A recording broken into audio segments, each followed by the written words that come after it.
Number 8. Jacob Yerks. In a disturbing act of entitlement that was captured on camera in 2022, a Loudoun County, Tennessee man openly admitted to police that he chased after a female colleague when she rejected his romantic advances. Later identified as Jacob Yerks and dubbed a delusional incel by the internet at large, the suspect could be heard telling officers that he visited a Cracker Barrel restaurant where he and the victim worked and tried to woo her with a romantic song. While recording the conversation with his cell phone, Yerks went on to state that when the woman saw him, she immediately left the restaurant. He said he followed her for several blocks as she tried to get away from him. When it didn't go as planned, Yerks went to the police and reported the woman's father for allegedly calling him from a blocked phone number and threatening him. The conversation only got more disturbing as Yerks said that he thinks women enjoy being chased and that they even secretly fantasize about non-consensual encounters. Needless to say, the cops were disturbed by the man's behavior. They told him to leave the woman alone and would soon launch an investigation into the matter. Meanwhile, Yerks returned to his car as he launched into a vicious diatribe about the LGBT community and how he was trying to turn the victim straight. Authorities claimed to find even more videos that Yerks had posted online in which he allegedly threatens violence but doesn't name names. The disturbing footage went viral, with social media users overwhelmingly agreeing that the man in the video is a danger to women. Following the investigation, Yerks was charged with aggravated stalking and harassment. While the outcome of the case is unclear, records show that he's currently on probation for a closed criminal matter. Number 7. Man taunts police with donut. Anger over the seemingly endless problem of American cops killing unarmed black men reached a fever pitch in 2020. Things only escalated with the murder of George Floyd at the hands of former Minneapolis officer Derek Chauvin. Society became dangerously polarized as movements demanding social justice and supporting the police came to be seen as the antithesis to one another. About 2 months after Floyd's death, an 18-year-old man showed up at a pro-police rally in Everett, Washington, and taunted attendees and police. Bystander footage showed the teen dangling a donut from a stick in front of a cop's face. He could also be heard repeatedly asking if anyone wanted a bite of the donut and calling the police bootlickers. Dubbed Back the Blue Rally, the event was sponsored by the Snohomish County Republican Party. An estimated 300 guests showed up to listen to various speakers, including political candidates and Snohomish County Sheriff Adam Fortney. At this point in time, it was only expected that counter-protesters would be present at the rally. Most carried out their demonstrations peacefully from the other side of the street, but the donut-toting young man made sure his presence was noticed. According to a police report, Police Marshal James Simonecci pushed the man away after having the donut dangled in front of him. He then arrested the teen on suspicion of fourth-degree assault. While it's unclear how the case turned out, many people felt that the young man did not take his behavior far enough to deserve being arrested or jailed. He wasn't seen touching anyone, and some bystanders perceived him as a teenager pulling a relatively harmless prank. Others saw it as disrespectful and harassing rather than as an immature but forgivable joke. According to the Everett Herald, the suspect had a history of run-ins with the police, which included allegations of assault, malicious mischief, and harassment. Number 6. Tatiana Remley. From the outside looking in, Mark and Tatiana Remley were living the dream in Southern California. Based on 42-year-old Tatiana's social media posts, the couple appeared to be both happy and extremely rich.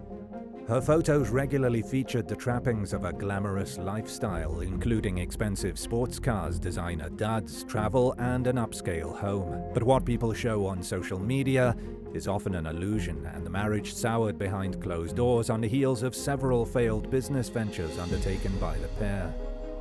The Remleys separated in May 2023, and in July, Tatiana filed for divorce, requesting $15,000 in monthly support payments and control of multiple assets. By then, she was already under investigation for trying to hire a hitman to murder her 57-year-old estranged husband. Mark later told the Coast News that he learned about the plot from a friend who Tatiana had approached about the murder for hire. According to the San Diego Sheriff's Department, Tatiana met with an undercover cop posing as a hitman in early August. She provided a down payment and 3 guns, along with specifics on how she wanted Mark killed and disposed of.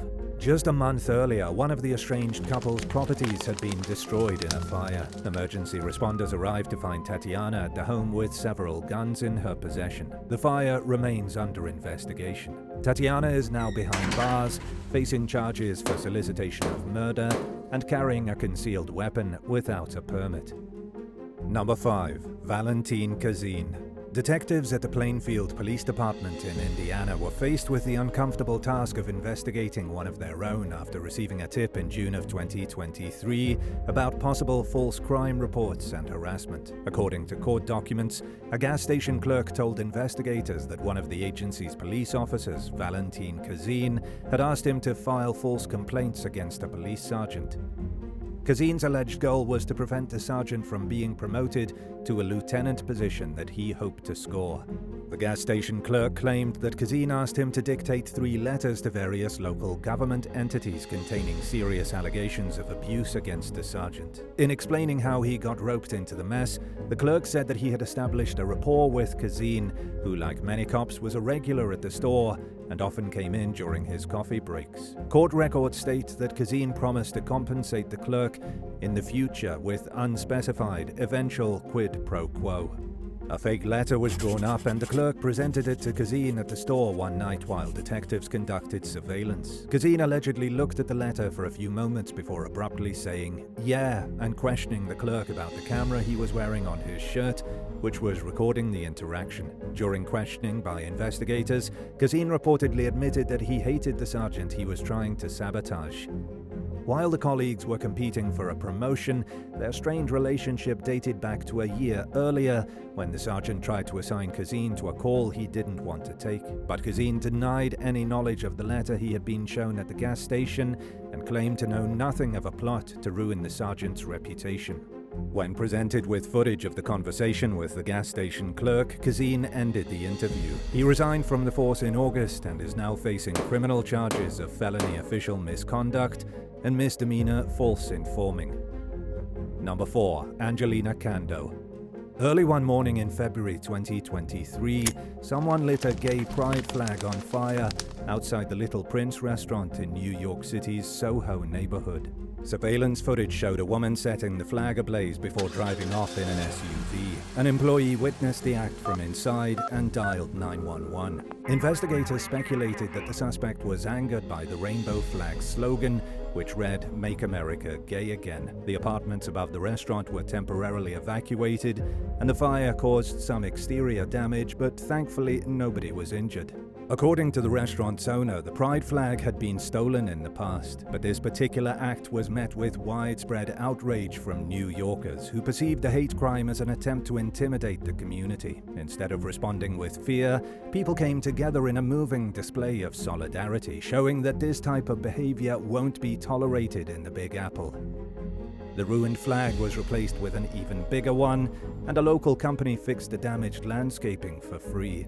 Needless to say, the previously unknown 30-year-old suspect turned herself into a pariah overnight. Angelina Kondo was charged with arson, criminal mischief, and reckless endangerment, all with hate crime enhancements. She was found mentally unfit to stand trial following multiple courtroom meltdowns and a psychiatric evaluation, and some people strongly disagree with the decision due to the seemingly deliberate nature of her alleged crimes. But regardless of the legal consequences, or lack thereof, Kondo won't exactly be able to live down her behavior anytime soon, and many would argue that she has only herself to blame for it.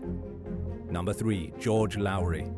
While responding to a call in early May of 2022, deputies at Elmore County, Alabama, arrived at a residence to find 31-year-old George Lowry suffering from a gunshot wound. The woman who shot him identified herself as Lowry's former girlfriend and told police that Lowry had a history of stalking her. She accused him of following her to her home and attacking her. During the assault, she managed to grab her gun and fired 3 shots, one of which struck Lowry in the jaw. Investigators reportedly saw Lowry spitting out several of his teeth afterward. According to the sheriff's office, Lowry had trespassed onto the victim's property with a pry bar, handcuffs, binoculars, and knives in his possession. He had also allegedly been video recording the woman for several days without her knowledge. In a statement, Sheriff Bill Franklin said that the woman acted well within her right to shoot Lowry in self-defense. She was cleared of any wrongdoing. After receiving treatment for his injuries, Lowry was booked into the Elmore County Jail on charges of second-degree stalking and attempted burglary. Number 2. Melody Sassa. By now, many, if not most people, have realized that the vast majority of websites on the dark web that advertise hitman services are fake. It's also common knowledge that the FBI and other intelligence agencies monitor the dark web specifically for people who seek to involve themselves in nefarious underworld activities. A Tennessee woman named Melody Sassa was apparently unaware of all this, or perhaps she knew and took her chances anyway when she allegedly sought a hitman on the dark web through a website called Online Killers Market. According to court documents, Sassa wanted the wife of a man she met on Match.com murdered. She had connected with the man when he was single and was reportedly furious when he told her he was engaged. The intended target of the murder plot told police that Sassa had shown up at the couple's house unannounced. Around the same time, the victim's vehicle was vandalized and she began receiving harassing and threatening phone calls from blocked numbers. Sassa allegedly told the murder-for-hire website that she wanted the victim's death to seem like an accident, or at least something that would result in a short investigation at the most. According to investigators, she placed the order in January 2023 and made a $10,000 Bitcoin payment to the website. 2 months later, Sassa complained to the site about how long it was taking for the hit to be carried out. She was arrested in May on a federal murder-for-hire charge and remains behind bars after pleading not guilty. If convicted, she could face 10 years in prison, 3 years of supervised release, and a fine of up to $250,000. Number 1. Nadia Attis. In a chilling expose published by the New York Times in early 2021, a 60-year-old Toronto woman named Nadia Attis was accused of using the internet as a tool in her attempts to ruin dozens of people's lives in numerous countries. She allegedly slandered her perceived enemies with totally baseless yet highly damaging claims, including allegations of people committing heinous and unconscionable crimes. According to the Times article, Attis accused people of being thieves and scammers, having the most inappropriate types of relationships imaginable, committing horrific abuse, and betraying their loved ones in the most unforgivable ways. In an era where internet laws and protection against online crimes have not kept up with the times, predatory, revenge-driven individuals are eager to use it as a means of inflicting mental torment and permanently smearing someone's image. As many of Attis' alleged victims discovered, getting false information removed from the web is a lot harder than many people realize until they're being slandered relentlessly online.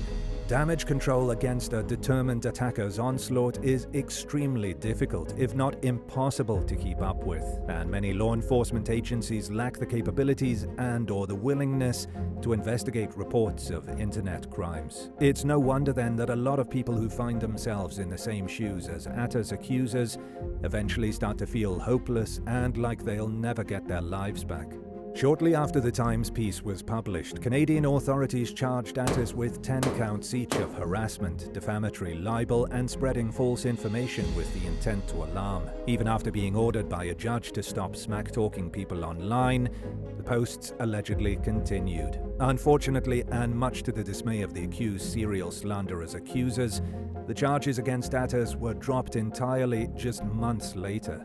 In an ironic and infuriating twist, Attis sued the Times and dozens of other defendants for allegedly publishing false and defamatory statements about her. Attis could sue people until she was blue in the face if she wanted, but she can't undo the course of events that led to widespread coverage of her alleged actions. She can't cause people to forget the things she's been accused of, and the exposure the case received made it a lot harder for her to comfortably hide behind a screen. If nothing else, the coverage served as a reminder that people are paying attention, and it gave the accusers a platform for voicing their side of the story. Thanks for watching. What's worse, being in a crappy situation and knowing that you only have yourself to blame for it, or being in a crappy situation and knowing that you did nothing wrong to deserve it? Let us know in the comments below, and don't forget to subscribe. See you soon. Bye.